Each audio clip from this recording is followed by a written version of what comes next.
Hello everybody, my name is Michael with Apple Informed, and today I want to tell you why I got rid of my 2018 MacBook Air and replaced it with last year's 2017 13-inch MacBook Pro with no touch bar. This is the base model. So let's go ahead in this video and I'll tell you why I made that decision. So the general idea with technology is newer is better, and that really doesn't stand true with Apple because this computer that they made last year, the 2017 MacBook Pro, is still, in my opinion, a much better computer, and you get much more value for your money, even though this is last year's MacBook Pro. So the MacBook Air that I had originally was, of course, the 2018 model MacBook Air. I got it in space gray. I did upgrade it to 256 gigabytes of storage, which here in Canada, listen to this, is $1,749 for a 256 gigabyte regular aluminum chassis notebook in Canada. That is ridiculously priced. I know if that were in US funds, that would be even more crazy, but here in Canada, our dollar is very weak. So yes, $1,749 for the MacBook Air, 256 gigs of storage.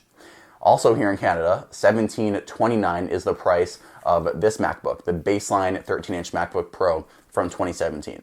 So I was thinking in my head, the only thing I had to do to this MacBook Air, which is severely underpowered when compared to even last year's MacBook Pro, the only thing I had to do to get it more expensive is upgrade the SSD to 256 gigs. Which in my opinion is crazy. Like the MacBook Air, when compared to the MacBook Pro, has so much less power, and there are so many things about the MacBook that just make it such a worse computer, and the price is so close. So that is what led me to making the decision of getting the MacBook Pro. So in this video, I want to talk about all the little things that I noticed with the MacBook Air and the things on the MacBook Pro that are slightly better than the MacBook Air, which really pushed me over the edge to making that purchase decision and returning my MacBook Air and getting the MacBook Pro. So let's go ahead, jump in, and get started. So the first thing is the display. The display on the MacBook Air, even the 2018 MacBook Air, when compared to last year's MacBook Pro, is still not as good. So they did upgrade the display, and the display on the MacBook Air, when compared to the old model MacBook Air, is a night and day difference. But still, when you compare the new MacBook Air to even last year's MacBook Pro, the display still does not stand up. So the MacBook Air 2018 display, one of the worst things about this display is it doesn't have the P3 color gamut, and it doesn't get up to 500 nits of brightness like the MacBook Pro. Both those things that I mentioned, the 2017 MacBook Pro baseline has right out of the box. The MacBook Air does not have the P3 wide color gamut, and it only gets up to 300 nits of brightness.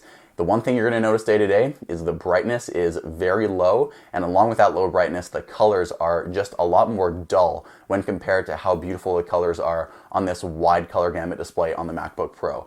So that's the one thing you are going to notice day to day is the colors on the MacBook Air. I mean, if you don't have anything to compare it to, the colors on this Apple computer still look good, as they would with any Apple laptop. But when you compare it to the MacBook Pro, and once you have experienced the MacBook Pro display, it is a night and day difference. You are going to want to keep your MacBook Pro when compared to the MacBook Air display any day of the week. So that's the first reason, the biggest reason in my book. The MacBook Air display, even though it is updated for 2018, is not even close to as good as the old display on the 2017 MacBook Pro. Another thing is the underpowered CPU. So looking here at the specs on my computer, the MacBook Air has the 8th generation dual-core Intel processor, which starts at 1.6 gigahertz. Now you can't upgrade this, so any MacBook Air you get for 2018 has a 1.6 gigahertz dual-core processor. In my opinion, that sounds like it's coming straight out of 2011 or 2012. That does not sound like that should be the specification for a chip in a computer for 2018. When we compare it to the MacBook Pro here, the baseline for 2017, it has a 2.3 gigahertz dual-core 7th gen processor. So the MacBook Air has the 8th gen, and the MacBook Pro has the 7th gen. Now, Intel has been struggling recently, and this is one of the reasons why I decided to keep the old Intel processor in my 2017 MacBook Pro, even though the MacBook Air had a newer processor.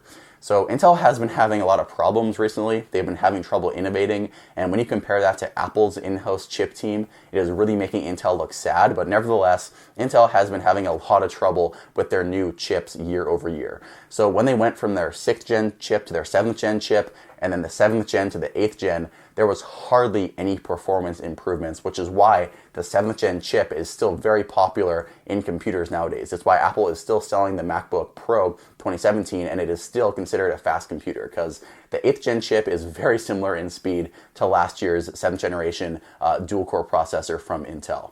So on top of the speed not being that much of an improvement, the gigahertz and what this chip is clocked at is higher on last year's MacBook Pro. So 2.3 gigahertz on the MacBook Pro, which gives you a faster base clock speed, and only 1.6 gigahertz on the MacBook Air. So a very underclocked processor in my opinion for a 2018 notebook.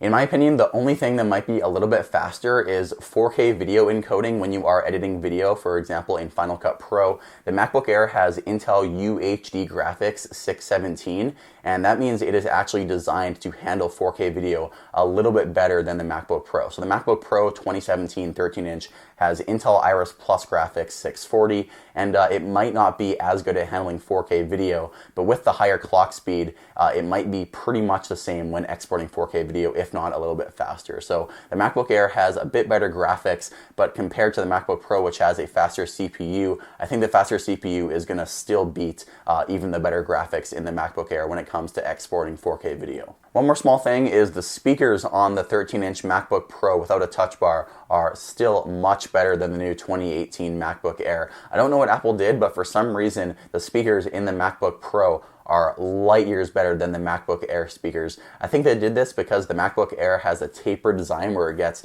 slightly thinner as the body goes down towards the trackpad, and I think they couldn't fit as good as speakers inside that body as they could with the slightly thicker design of the MacBook Pro. So just something to keep in mind there, the speakers on the MacBook Pro are a lot better than the MacBook Air. On the new MacBook Air though, you do get the new 3rd generation butterfly mechanism keyboard, which some people do like. It fixes that issue where some dirt and debris could get under the keys of the old 2nd generation keyboard and could cause the key to become unresponsive. Apple does have a program to fix keyboards which have been affected by this, so you don't have to pay anything if your keyboard does get broken.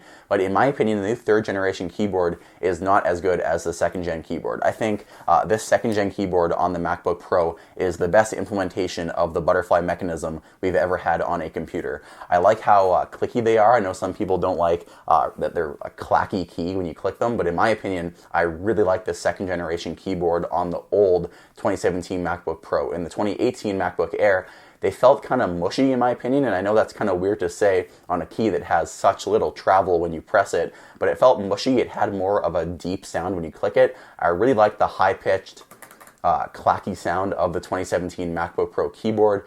This might be nitpicking, but I really do like the feel of this keyboard when compared to my typing experience on the 2018 MacBook Air. So getting into the one reason that pushed me over the edge and finally had me saying, okay, I'm gonna get this MacBook Pro instead of the MacBook Air is Black Friday. Apple was offering this computer for the exact same price, but when you buy it, you get a $280 Apple Store gift card. So on Black Friday, I saw that they had this deal. I went into the Apple Store, returned my MacBook Air, bought this MacBook Pro for $20 cheaper than the MacBook Air because I only got the 128 gigabyte SSD. And then I got a $280 Apple Store gift card, which I used to buy my family members a whole bunch of Christmas gifts.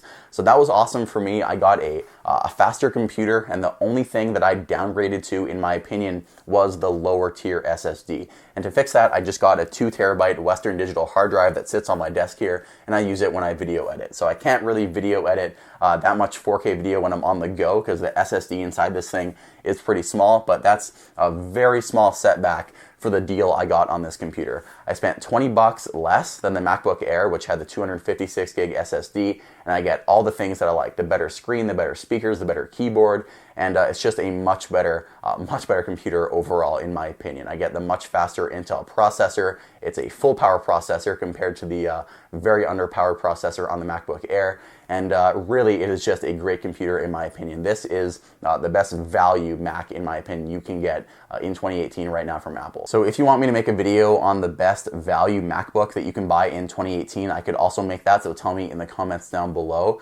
But yeah, that is why I got rid of my 2018 MacBook Air and replaced it with the 2017 MacBook Pro. Just all those setbacks on the MacBook Air when compared to the price of the MacBook Pro, it just didn't make sense for me to keep the MacBook Air with my workflow in mind. So you guys can tell me in the comments below if you agree with me. I know a lot of the videos on my channel that get popular are of me complaining about Apple products and saying I ditched this and got this instead.